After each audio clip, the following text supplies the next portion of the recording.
E não é que o Botafogo finalmente perdeu em casa? Palmeiras, Grêmio, Flamengo e Fluminense vão se aproximando, cada um à sua maneira. E aqui estamos nós, mais uma vez, para falarmos sobre mais essa rodada do Campeonato Brasileiro. Sejam bem-vindos a mais um vídeo. Você que está chegando agora, você já sabe, você pode se inscrever para receber mais vídeos aqui do canal. A gente vai falar sobre a 22ª rodada do Campeonato Brasileiro. Para isso, eu vou começar colocando a minha mesa tática na tela, para mostrar a disposição tática com a qual o Palmeiras veio a campo, mais uma vez, com o Everton no gol. Marcos Rocha pela direita, na zaga tivemos Gustavo Gomes, Murilo, na esquerda Piquerez. A dupla de volantes foi de Zé Rafael e Gabriel Menino, aberto na direita o Mike, mais uma vez, fazendo aí a de ponta direita, na esquerda o Arthur, o Rafael Veiga centralizado e o Rony no ataque. Em termos de atuações individuais, o destaque mesmo foi o Everton, pelo Palmeiras, que salvou um gol ali importantíssimo.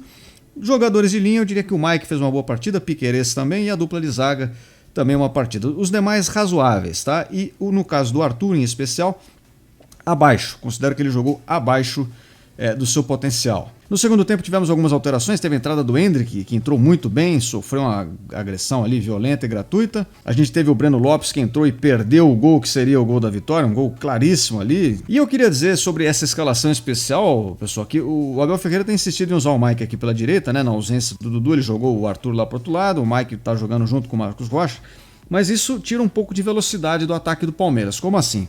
Quer dizer que o Mike não sabe correr tanto quanto o outro jogador? Não, não é isso. Não é a velocidade sem a bola, é a velocidade da criação da jogada do ataque. Por quê? Quando o time do Palmeiras tem aqui um Arthur da vida, ou poderia ser até o Dudu jogando aqui, ele agiliza a jogada, ele vai pra cima, ele vai buscar a linha de fundo com a bola muitas vezes.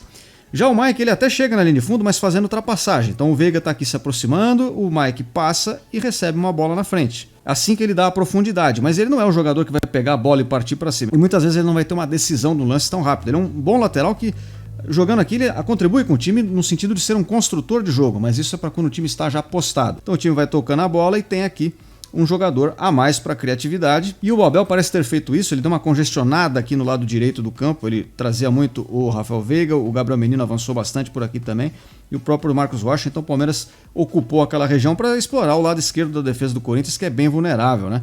A verdade é que o Palmeiras até criou bastante chance por ali, mas no geral essa formação ainda precisa de ajustes, né? A gente precisa encontrar mais formas de... A gente que eu digo o Abel Ferreira, não tem nada a ver com isso. Encontrar formas de melhorar o poderio ofensivo da equipe. Tá? E quanto ao jogo, o Palmeiras começou tendo uma posse de bola, demonstrando ser um time mais organizado, tentou criar suas chances, jogar mais, mas não converteu isso em grandes chances de gol. Quem teve a grande chance do primeiro tempo foi o Corinthians, numa jogada errada do Palmeiras. O Corinthians saiu na cara do gol, o Everton fez uma grande e importante defesa.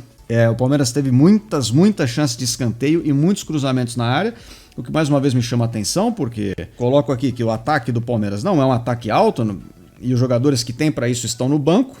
E aí entra uma característica do Abel Ferreira, que eu gosto muito do Abel Ferreira, mas não quer dizer que eu não possa falar alguma coisa também, né? Ele tem uma mania de substituir os jogadores faltando ali, 3 minutos, 5 minutos para acabar o jogo. O cara que está no banco, ele tem algum problema físico que o impede de jogar mais tempo? Porque se o cara que joga 5 minutos, eu imagino que ele pudesse ter jogado, sei lá, 20, de repente o Endrick entrasse aos 25, aos 30, ao invés de entrar aos 40 minutos, né? Mas enfim, quando teve alteração, até acabou funcionando, né? O Endrick fez excelentes jogadas, puxou excelentes contra-ataques ali. No finalzinho do jogo ainda o Palmeiras teve o Murilo expulso por reclamação, e essa rodada vocês vão ver aqui que teve expulsão a dar com rodo. Na sequência, um jogador do Corinthians também recebeu o cartão vermelho, e acabaram os dois com 10, mas isso só nos momentos finais ali, não afetou o desenvolvimento da partida, certo? E do ponto de vista do Corinthians, foi um jogo o que deu para fazer. Eles tentaram não perder, conseguiram.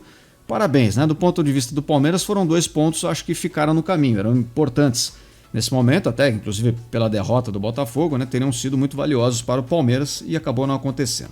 E pessoal, eu estou abreviando um pouco os meus comentários, vocês já devem ter visto, né? Eu estou fazendo os vídeos cada vez mais curtos, eu estou tentando ajustar o meu jeito de falar, mas eu também não posso falar tão pouco, porque senão daqui a pouco eu não falo nada, né? Então vocês são o meu termômetro, vão dizendo aí nos comentários o que vocês acham, como é que vocês preferem, e a gente vai ajustando aqui de acordo, beleza? Agora vamos falar do resto do campeonato, porque teve mais jogos, obviamente, nessa rodada do Campeonato Brasileiro. A gente vai colocar na tela aqui, com o auxílio do meu tablet, cujo link está na descrição, caso você queira um tablet como esse. E aí está, vamos lá. Na 22ª rodada, a gente começou com um jogo entre Goiás e Internacional, que terminou empatado em 0-0. Porque o Internacional não conseguiu criar muito, o Goiás também não. No segundo tempo, o Goiás promove uma sensível melhora e começa a atacar mais, perde muita chance. Assim como perdeu no jogo contra o Corinthians. E se não fosse tamanha incompetência em fazer gols, quem sabe poderia até ter vencido esse jogo em casa diante do Internacional, que não fez uma grande partida. O Internacional tem aquela chavinha, né? Libertadores, que ele liga e desliga. Quando joga o Brasileiro, parece que o time não tem o mesmo rendimento, mas é claro que isso não é tão raro de acontecer no futebol, né? Enfim, não é o melhor dos momentos do Internacional, a gente vai ver como é que tá inclusive a campanha, que não é boa nesse momento do Inter, precisa se preocupar um pouco aí para garantir a temporada que vem.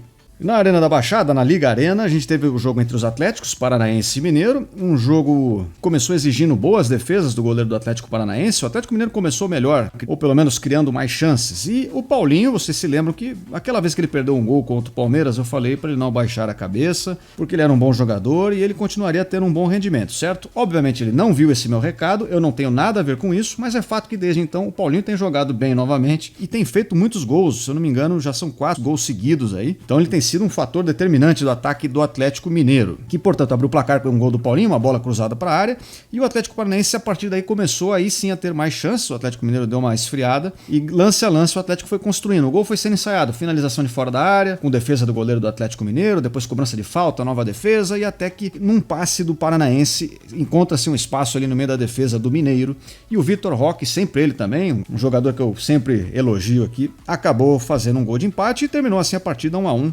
A gente vai ver depois como ficam os Atléticos na classificação. E aqui um jogo interessantíssimo da rodada, que foi entre Botafogo e Flamengo, um jogo muito esperado.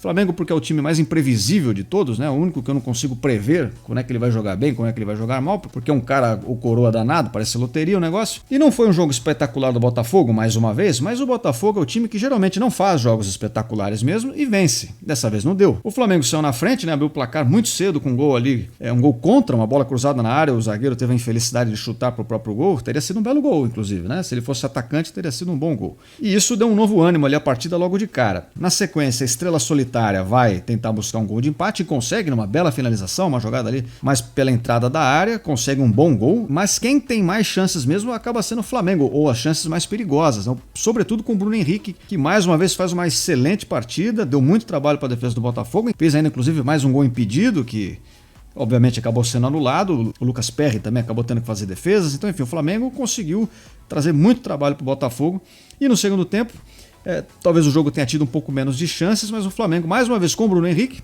fez um golaço lá no finalzinho já do jogo. E após a partida teve expulsão também por reclamação. O treinador do Botafogo, após a partida, o Bruno Lages, pediu demissão. Sim, pediu demissão. Como assim? O time líder do campeonato, tudo parece estar correndo bem ali. E pois é, ele alega que está sofrendo muita pressão e que ele aguenta, mas que aquilo não está fazendo bem para os jogadores e que, portanto, era melhor ele sair para não atrapalhar. Depois disso, houve uma reunião, até o Textor, presidente, ligou para ele, falou, não é bem assim, fica aí, não faça essa loucura. E apesar dele deixar o cargo à disposição, ele vai acabar ficando, certo? Mas isso acende uma luz ali de alerta, porque isso acaba jogando pressão em cima dos jogadores. Exatamente o que ele alega que estava acontecendo, agora ele cria, porque fica nas entrelinhas que o elenco está sucumbindo diante de alguma pressão. E agora cabe aos jogadores provarem que não, né? Só que a ironia da situação é que isso, por si só, gera uma pressão a mais. Então fica mais difícil, né? Acho que não precisava ter feito isso. Mas enfim, voltando à partida, 2-1 para o Flamengo, que vai então se aproximar do próprio Botafogo. Tivemos também um jogo entre Grêmio e Cuiabá. O Cuiabá começou assustando o Grêmio, obrigando o goleiro a fazer a defesa, mas logo o Grêmio colocou a bola no chão e começou a ter mais domínio do jogo. Uma tabela ali do PP com o Soares, saiu um primeiro gol do Grêmio. Dá para dizer até que tem uma falha do goleiro Walter, foi um lance difícil, uma bola meio pingando, não é fácil, mas acho que dá para dizer que era uma bola defensável, né? Com isso o Grêmio ficou na frente. No segundo tempo o Grêmio ainda ampliou em um cruzamento, acabou saindo um gol contra ali do Riquelme, uma bola que bateu em um, bateu em outro, parecia aquelas máquinas de pinball, e acabou gerando o placar de 2-0 para o Grêmio, que ainda perdeu mais pelo menos 2 grandes chances, uma com o Soares, outra no contra-ataque. Se fosse mais eficiente o Grêmio poderia ter vencido por 3-4, não foi o caso, né? Falhou na concretização e portanto terminou 2-0. Um bom resultado para o Grêmio, que também se aproxima do Botafogo. A gente teve o jogo entre Fluminense e Fortaleza, que terminou 1-0 para o Fluminense, mas com uma história de jogo bem morna. No primeiro tempo, ambas as equipes tiveram alguma chance. Eu diria até que as chances mais claras foram do Fortaleza. O Fortaleza obrigou o goleiro Fábio a fazer melhores defesas, digamos assim, defesas mais difíceis do que o Fluminense obrigou o goleiro do Fortaleza. E quando começa o segundo tempo, não mudou tanto assim a situação. O Fluminense chegou um pouco mais, mas ainda assim os lances melhores tinham sido os do Leão.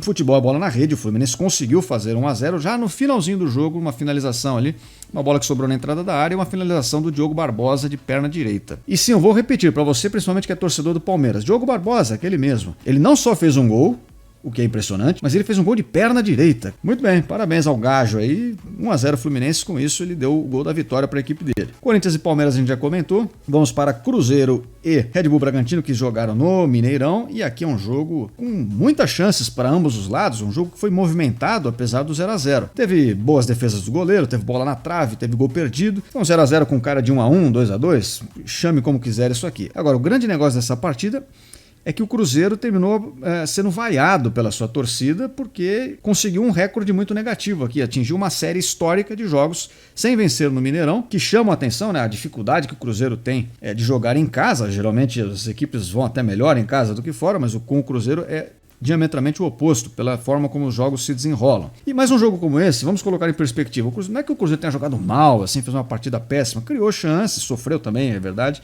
mas falharam na concretização, ambas as equipes. E vale notar que o Cruzeiro, em termos de rendimento no campeonato em si, tem caído também. Isso é importante ter em mente para não correr risco. O torcedor do Cruzeiro deve saber já bem o significado disso, né? Então é melhor não dar susto em quem já está traumatizado. A gente teve também um jogo entre Bahia e Vasco, com cara de Bahia e Vasco. O que eu quero dizer com isso é que houve falha defensiva em algum momento do jogo de ambas as equipes, mas apesar disso, assim, o jogo não teve um repertório muito grande de chances, não foi um jogo daqueles tão movimentados. A grande chance mais clara mesmo no primeiro tempo aconteceu na jogada que abriu o placar para o Bahia, uma bola cruzada, acabou sobrando para o jogador livre só tocar para a rede, vira o jogo com o Bahia na frente. No segundo tempo, pênalti para o Vasco, ele é convertido e o Vasco ainda tem uma grande chance na sequência ali, uma bola também de frente, se não me engano o Payet finaliza, passa raspando ali rente à trave direita do goleiro do Bahia. Poderia ter sido o gol da virada, então o Vasco chegou muito perto de voltar para casa com 3 pontos e seria um alívio na tabela, mas acabou terminando empatado mesmo, Bahia 1, Vasco 1. E no Independência, o América Mineiro enfrentou o Santos, também complicada, também foi uma daquelas difíceis de assistir, e com um pouco da característica das duas equipes. O Santos tentou controlar um pouquinho mais o jogo, se impor tecnicamente, e teve mais posse de bola durante muito tempo. Mas essa posse de bola não virou rigorosamente nada. O Santos não criou oportunidades e o América Mineiro jogou mais em transições rápidas, tentou jogar com velocidade. Em uma jogada de velocidade, inclusive, abriu o placar, fez 1-0. E no segundo tempo, já no começo do segundo tempo, uma bola cruzada acabou ampliando para 2-0. Teve também nesse jogo uma expulsão do Soteldo, que deixou muita gente aí, muito santista transtornado. O Soteldo foi expulso por reclamação também, dizendo que o árbitro já há muito tempo perseguia o time dele e estava apitando mal contra o Santos de propósito, aquela coisa, enfim. O Santos com 1 a menos acabou então perdendo do América Mineiro por 2-0 e a situação vai ficando ruim ali na tabela, a gente vai ver também. Só lembrando que o jogo entre São Paulo e Coritiba foi adiado para o dia 27 de setembro, aí, uma quarta-feira, às 17 horas. Certo? Então por isso, obviamente, nós não falaremos desse jogo. E dando uma olhada na nossa querida tabela, nós temos o Botafogo ainda líder do campeonato com 51 pontos e se aproximando dele o Palmeiras, que ganhou 1 ponto, foi a 41. Terceiro, Grêmio ganhou 3 pontos, foi a 39. Flamengo em quarto também com 39, ganhou mais 3 pontos. Então esses times chegaram mais perto e o Fluminense ele também em quinto lugar foi a 38. Aí na sequência a gente tem em sexto Bragantino 36, Atlético Paranaense 34, Fortaleza 32. Atlético Mineiro 31, Cuiabá é o 10º com 28, São Paulo é o 11º com 28, Cruzeiro 12º com 26. Então o Cruzeiro está ali no limiar da zona da Sul-Americana, mas tem um jogo a mais que o Corinthians, que está abaixo, empatado também com 26. O Internacional também tem 26, é o 14º, Goiás é o 15º com 25, o Bahia é o 16º com 22, e aí na zona de rebaixamento, o Santos tem 21, é o 17º, o Vasco tem 17, é o 18º, o América Mineiro subiu, ganhou uma posição, né? Entregou a lanterna para a mão do Curitiba, que é o 20º com 14 pontos. O América Mineiro tem 16, agora não me lembro se eu já falei isso ou não. Essa é a classificação do campeonato, certo, pessoal? Então assim foi a nossa 22ª rodada do Campeonato Brasileiro. Caso você esteja vendo esse vídeo pela primeira vez e queira receber mais vídeos, você pode se inscrever no canal. Eu espero todos vocês aqui em breve e até a próxima. Fui!